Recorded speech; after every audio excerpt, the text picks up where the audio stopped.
और प्यारे बच्चों, उम्मीद करता हूँ कि आप इस माहौल में जैसा आजकल चल रहा है काफ़ी अच्छे होंगे, आप सुरक्षित होंगे, अपने आप को बचा के रख रहे होंगे। चलिए, बहुत दिन इंतज़ार करने के बाद आखिरकार हम यहाँ ऑनलाइन क्लासेस में मिल ही गए।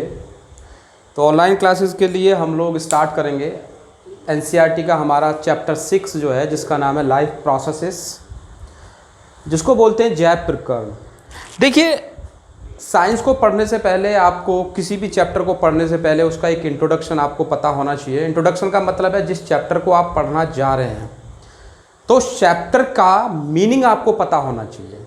तो यहाँ पर जैसा कि आप देख रहे हैं लाइफ प्रोसेसेस मीन्स जैव प्रकरण, यानी इसका बहुत सीधा सा मतलब है कि जीने के लिए क्रियाएं, यानी किसी भी लिविंग ऑर्गेनिज्म को जिंदा रखने के लिए उसकी बॉडी के अंदर जितनी भी क्रियाएं होती हैं, these all the activities are studied under life processes, यानी हम इनको लाइफ प्रोसेसेस में स्टडी करते हैं।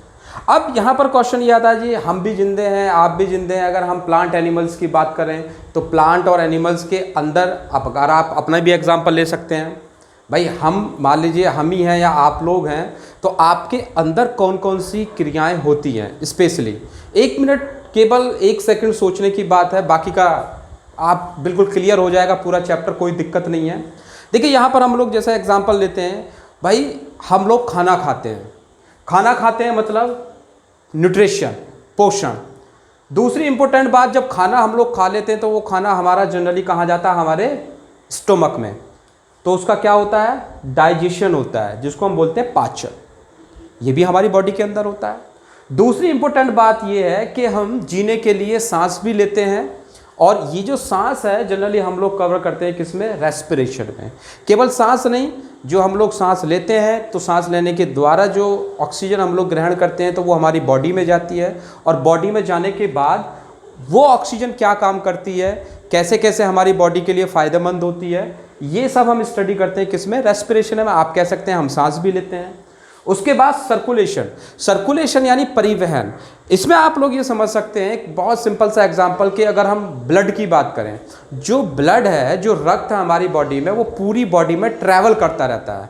मतलब अगर हम लोग अपने फीट की बात करें, पैरों की बात करें, वही ब्लड हमारी बॉडी में ऊपर की साइड आता है, फिर ऊपर वाला ब्लड नीचे की साइड, यानी पूरी बॉडी में जो ब्लड है वो क्या करता है, सर्कुलेट करता है।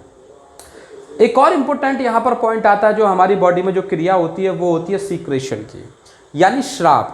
यानी हमारी बॉडी में कुछ श्राव भी होता है। जैसे मान लीजिए गर्मियाँ आजकल चल रही हैं, आप लोगों को पता है, बाकी आप लोग एसी वेसी में बैठे ही होंगे, लेकिन जब आप बाहर निकलते हैं धूप में तो आपको पसीने आते हैं।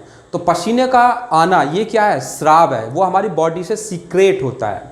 ऐसे और भी श्राव होते हैं, वो हम लोग इस टॉपिक में पढ़ेंगे। नेक्स्ट हमारा आता है एक्सक्रीशन, यानी उत्सर्जन। उत्सर्जन का बहुत सीधा मतलब होता है कि हमारी बॉडी से कुछ अनावश्यक या हार्मफुल चीज़ों का बाहर निकलना। अब जनरली इसका एग्जांपल, जैसे आप लोग यूरिन करते हैं, यूरिन यानी हमारी बॉडी से जो हानिकारक हार्मफुल सब्सटेंस होते हैं वो बॉडी से बाहर निकल जाते हैं। नेक्स्ट हमारा आता है संवेदी, यानी नर्वस। तो ये भी हमारी बॉडी में पाए जाने वाला एक सिस्टम होता है या क्रिया होती है। इसका एग्जांपल मैं अगर आपको बहुत सिंपल दूं, आपको किसी ने यहाँ पर टच किया, आपको पता चल जाता है आपको किसी ने टच किया, या आपका हाथ गर्म या ठंडा या पैर किसी नुकीली चीज़ पर चुभता है, आपको पता चल जाता है। तो ये कैसे पता चलता है, ये भी हमारी बॉडी में होने वाली एक क्रिया है। एक और यहाँ पर इम्पोर्टेंट क्रिया और होती है जिसको हम लोग बोलते हैं प्रजनन। कौन सी क्रिया बोलते हैं, प्रजनन, जिसको हम बोलते हैं रिप्रोडक्शन। आप इससे समझ सकते हैं रिप्रोडक्शन यानी हर एक जो जीवित चीज होती है वो अपने जैसी संतान उत्पन्न करने की उसमें क्षमता होती है। तो ये जनरली हमारी मेन क्रियाएं हैं जो हमारी बॉडी के अंदर होती है।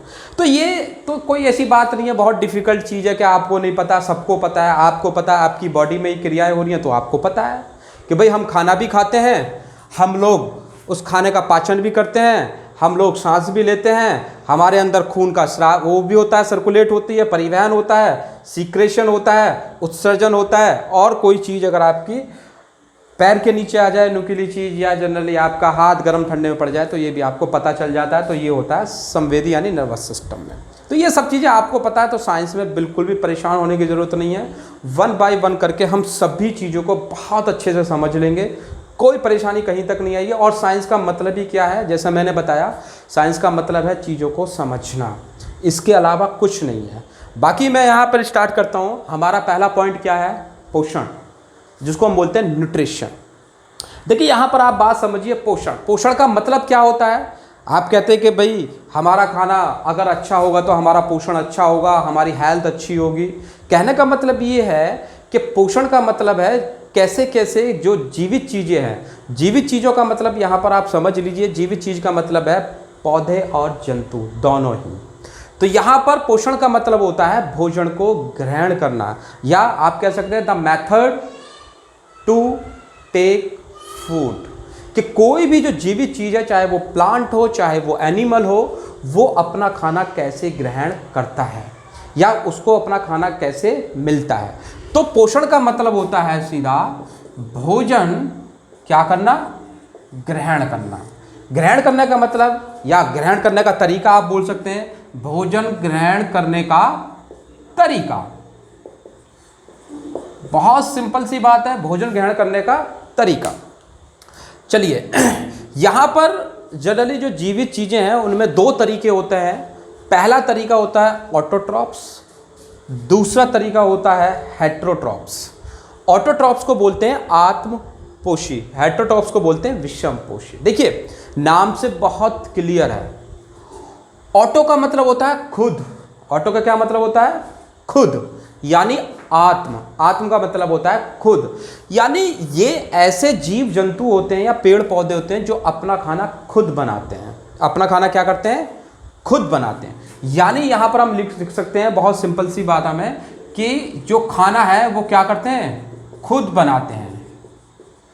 यानी they make food dam self, food क्या करेंगे ये, डैम सेल्फ, यानी फूड वो खुद बनाएंगे।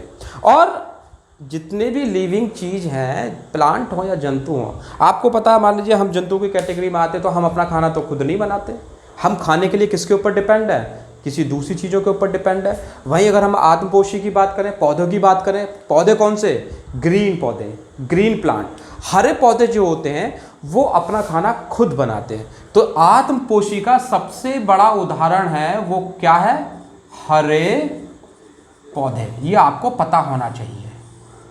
हरे पौधे जो होते हैं वो अपना खाना खुद बनाते हैं, ये आपको पता होना चाहिए, बड़ी सीधी सी बात है। अब क्वेश्चन ये है कि जी हरे पौधे खाना अपना खुद कैसे बनाते हैं, तो ये हम लोग पढ़ेंगे। एक प्रोसेस होता है जिसको हम बोलते हैं प्रकाश संश्लेषण, फोटोसिंथेसिस, तो ये हम लोग पढ़ेंगे। अभी केवल आप ये देख लीजिए what is the methods of the nutrition, यानी न्यूट्रिशन के कौन कौन से तरीके हैं, मेथड्स हैं। तो पहला हमारे मिला आत्मपोषी, तो यहाँ पर याद रखिए ऑटो, ऑटो का मतलब होता है सेल्फ, यानी जो प्लांट एनिमल अपना खाना खुद बनाते हैं।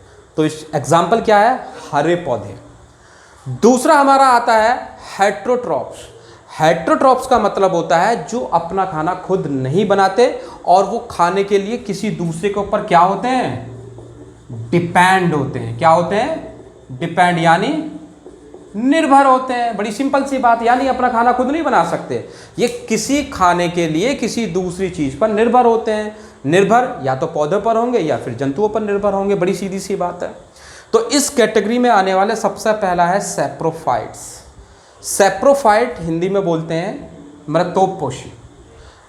यहां पर केवल 2 वर्ड याद रखिए, सैप्रोफाइट यानी मृतोपोषी का मतलब होता है ये वो प्लांट या एनिमल होते हैं जो अपना खाना या तो डेड चीजों से लेंगे, किससे लेंगे, डेड और डिके, यानी सड़ी गली चीजों से अपना खाना लेते हैं। तो अब सीधी सी बात है, सड़ी गली चीजों से अपना खाना लेने, तो सीधी सी बात है ये कहाँ उगेंगे, सड़ी गली चीजों पर ही उगेंगे। तो इसका एक सबसे बड़ा जो एग्जाम्पल है वो होता है फंगी। क्या होता है, फंगी, जिसको हम बोलते हैं कवक। कवक जो होता है, कब आप पूछेंगे कवक क्या होता है, देखिए कवक जो होता है आपके घर में ब्रेड या रोटियां जब 5, 10, 15 दिन या 2-4 दिन या उनमें नमी लग जाए तो आपने देखा उनके ऊपर एक रुई जैसी स्ट्रक्चर डेवलप हो जाती है, छोटे छोटे थ्रेड बन जाते हैं उनके ऊपर, काले पीले नीले उस पर स्पॉट पड़ जाते हैं। वही क्या होता है, वही कवक होता है, फंगी होती है वही, ठीक है। अब देखिए ब्रेड जो होता है वो ब्रेड क्या है, डेड है, डिके है, वो सड़ा गला हो जाता है 2-3 दिन के बाद। जब उस पर मॉइस्चर लग जाता है तो वहीं से वो अपना खाना लेना शुरू कर देते हैं, कौन, कवक, ठीक है। दूसरी इंपॉर्टेंट बात है, यहाँ पर हेटेरोट्रॉप्स में एक और आता है जिसको बोलते हैं इंसेक्टिवोर्स, यानी कीट भक्षी पौधे। देखिए नाम से बहुत क्लियर है, कीट भक्षी मतलब ये किसको खाएंगे, कीटों को। इंसेक्ट का मतलब होता है कीट पतंगे, यानी ये इंसेक्ट को खाने वाले प्लांट्स हैं। किसको खाते हैं ये, इंसेक्ट्स को, ये याद रखिए यहाँ पर पॉइंट। और क्वेश्चन ये है कि इंसेक्ट को खाने वाले प्लांट, अब यहाँ पर बड़ा क्वेश्चन ये आता है कि ये प्लांट इंसेक्ट को क्यों खाते हैं, पहली नंबर बात। और दूसरी नंबर बात ये कि ये जो प्लांट है इंसेक्ट को खाने का जो तरीका या मेथड है वो क्या है इनका, देखिए। और तीसरी इंपॉर्टेंट बात कि ऐसे कौन कौन से पौधे हैं जो इंसेक्ट को खाते हैं, यानी वो अपना खाना किससे लेंगे, कीड़े मकोड़ों से लेंगे। अब देखिए पौधे भी इंसेक्ट खाते हैं, याद रखिए इस बात को, है। चलिए अभी हम बताएंगे। तो इंसेक्ट को खाने वाले पौधे, इसमें एक सबसे बड़ा जो एग्जाम्पल आता है वो ये आता है जिसको हम बोलते हैं नेपंथीस, जिसको आप घटपर्णी भी बोलते हैं। क्या बोलते हैं, घटपर्णी। समझ में आ गया, पिक्चर प्लांट इसी को कहा जाता है। कौन सा प्लांट, पिक्चर प्लांट, इसी को कहा जाता है। इसको अभी हम थोड़ा सा और अच्छे से पढ़ेंगे। अब क्वेश्चन ये है कि ये इंसेक्ट को खाते क्यों है, तो इसके लिए एक एग्जाम्पल है या पॉइंट है कि इन पौधे में जनरली नाइट्रोजन की कमी पाई जाती है, या ये पौधे ऐसी जगह पर उगते हैं जहाँ पर नाइट्रोजन की कमी होती है। इसी नाइट्रोजन की कमी को पूरा करने के लिए ये पौधे इंसेक्ट को खाना शुरू कर देते हैं। बड़ी सिंपल सी बात है। अब यहाँ पर इंपॉर्टेंट बात ये है कि ये पौधे उगेंगे कहाँ पर, भाई सीधी सी बात है, ये वहीं उगेंगे जहाँ पर नाइट्रोजन कम होगा, वहीं पर उगना है इनको, और तो कहीं उगेंगे नहीं। बड़ी सीधी सी बात है, क्लियर हो गया। आगे यहाँ पर आता है पैरासाइट। पैरासाइट का मतलब होता है परजीवी, यानी ये ऐसे जीव जंतु होते हैं जो किसी दूसरे के शरीर पर रहते हैं और वहीं से अपना न्यूट्रिशन कंप्लीट करते हैं, खाना लेते हैं। तो एग्जाम्पल आपको बहुत सारे, ढेर सारे एग्जाम्पल पता है इसको। अगर मैं यहाँ पर एक एग्जाम्पल दूँ आपको, जैसे बहुत सारे जो जीव जंतु हैं या कई बार जो ह्यूमन बींग्स हैं उनके शरीर पर जूं हो जाती है। जूं आपने देखा होगा, सर में बालों में हो जाती है जूं। अब वो जूं, उसको खाना कहाँ से मिलता है, वो हमारी ही बॉडी पर रहती है, हमारे से ही खाना लेती है। दूसरी इंपॉर्टेंट बात है कि कुछ ऐसे भी परजीवी होते हैं कि जो कुछ टाइम के लिए केवल खाने के लिए दूसरे के ऊपर निर्भर होते हैं, उसके बाद खाना मिलने के बाद वो हट जाते हैं। जैसे जोक, लीच का जो एग्जाम्पल है वो आपने देखा होगा। जोक जो होती है बेटा, वो जोक जनरली किसी जंतु के शरीर पर चिपक जाती है और वहाँ से खून चूसती है और उसके बाद भाग जाती है, यानी फरार हो जाती है। आप देखो कितनी चालाक है, समझ में आ गई ना, है? तो अब दोनों में अंतर क्या हुआ, जो जू है वो हमेशा जिंदा रहने से मरने तक, वो जीवन खत्म होने तक वो किसी भी जीवित चीज़ के ऊपर रहती है, जबकि जोक क्या होती है, वो थोड़े टाइम के लिए अपना खाना लेती है और उसके बाद वो भाग जाती है। समझ में आ गया यहाँ तक बच्चों। अब यहाँ पर इंपॉर्टेंट बात है, इन दोनों में अंतर क्या है। देखिए जो कंप्लीट पूरी लाइफ जो स्पेंड करती है तो वो होते हैं कंप्लीट परजीवी। इसमें सबसे बड़ा एग्जाम्पल क्या है, जू का। वो कंप्लीट, यानी कंप्लीट का मतलब होता है पूरा जीवन, होल लाइफ, और आंशिक का मतलब होता है थोड़े समय के लिए।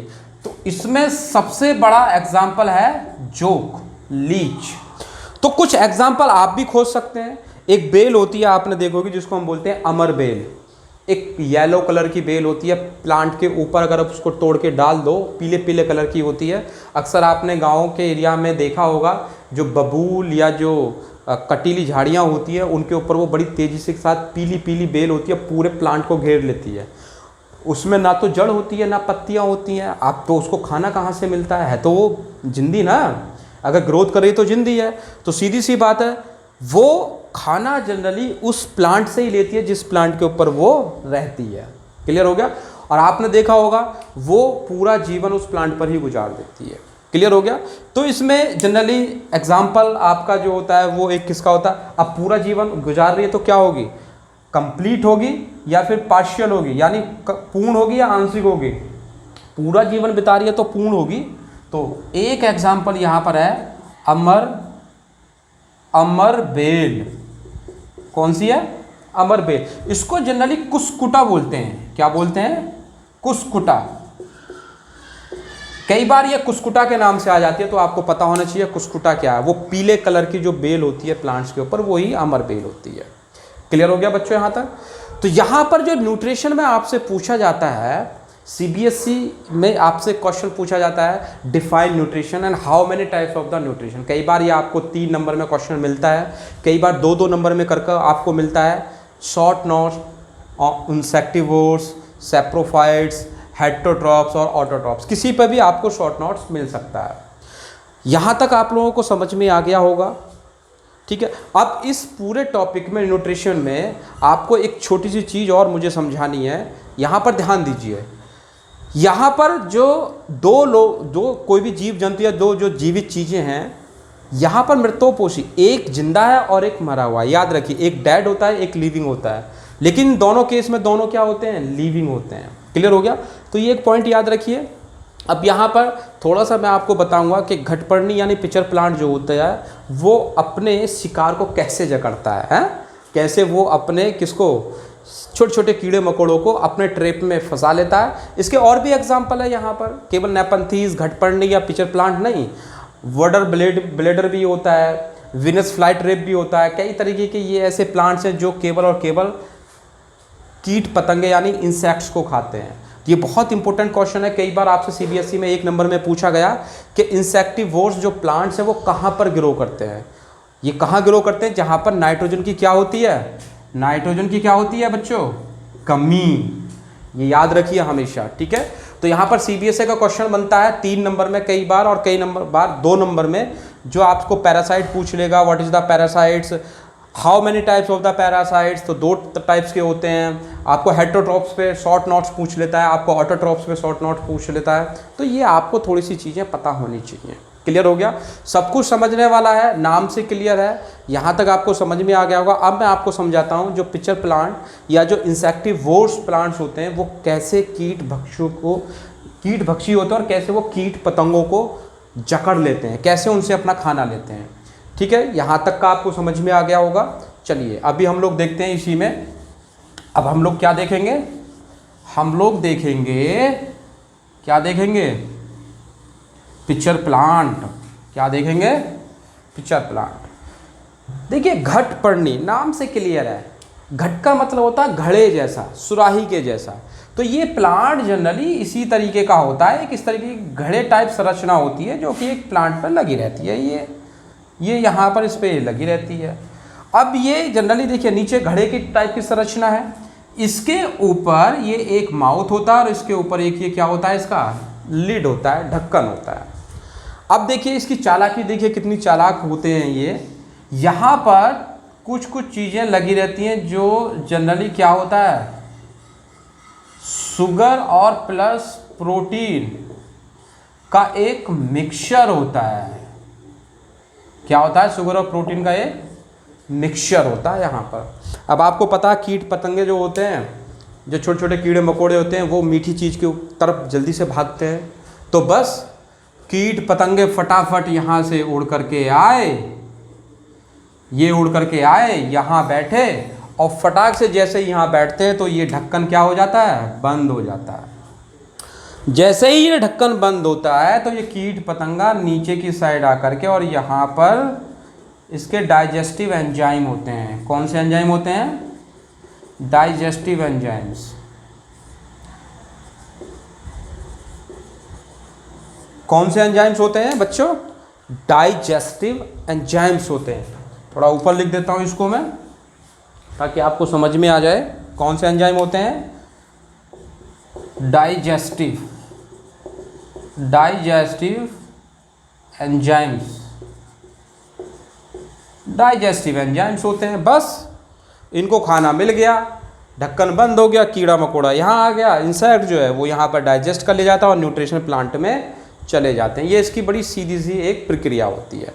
ऐसे ही और भी होते हैं, जैसे आपने देखा होगा बालों में जनरली जो लड़कियां या जो वुमेन्स होती हैं वो बालों में एक क्लिप यूज़ करती हैं, आपने देखा होगा। उसमें दो इस तरीके के ऐसे ऐसे होते हैं, दो वो ऐसे फंस जाते हैं। तो ऐसे ही एक वीनस फ्लाई ट्रैप होता है जिसको हम लोग बोलते हैं। तो इसमें क्या होता है, इसमें जनरली एक सेंटर पार्ट होता है और यहाँ पर जनरली इस तरीके के दो पोर्स होते हैं और यहाँ पर जनरली अगर मैं बात करूँ इस तरीके के ये हेयर्स टाइप में होते हैं, ऐसे दोनों साइड में ये ऐसे हेयर्स टाइप में होते हैं। और जैसे ही कोई कीट पतंगा यहाँ पर आता है, यहाँ पर भी क्या होगा, शुगर प्रोटीन यानी मीठी चीज़ें होंगी यहाँ पर। जब यहाँ पर मीठी चीज़ें होंगी, जैसे ही कोई कीट आएगा तो ये दोनों की दोनों जो इसकी साइड होती हैं वो क्या हो जाती हैं, बंद हो जाती हैं और कीट पतंगा बेचारा यहीं फंस जाता है और उसके बाद इसको डाइजेस्ट कर लिया जाता है और उसके बाद उनको न्यूट्रिशन मिल जाता है। तो होप सो बच्चों, ये हमारा पहला जो टॉपिक है यहाँ पर लाइफ प्रोसेस जैव प्रक्रिया में न्यूट्रिशन, यहाँ पर हमारा कंप्लीट होता है। इसके जो शॉर्ट नोट्स वगैरह हैं वो आपको मिल जाएंगे और अगर इस टॉपिक में आपको कोई भी डाउट, कोई भी क्वेश्चन है तो आप हमें भेज सकते हैं, आपको निश्चित इसके सॉल्यूशंस मिलेंगे। ठीक है, तो अभी न्यूट्रिशन यानी पोषण में इतना ही, बाकी नेक्स्ट टॉपिक के लिए हम नेक्स्ट वीडियो में। Thank you very much.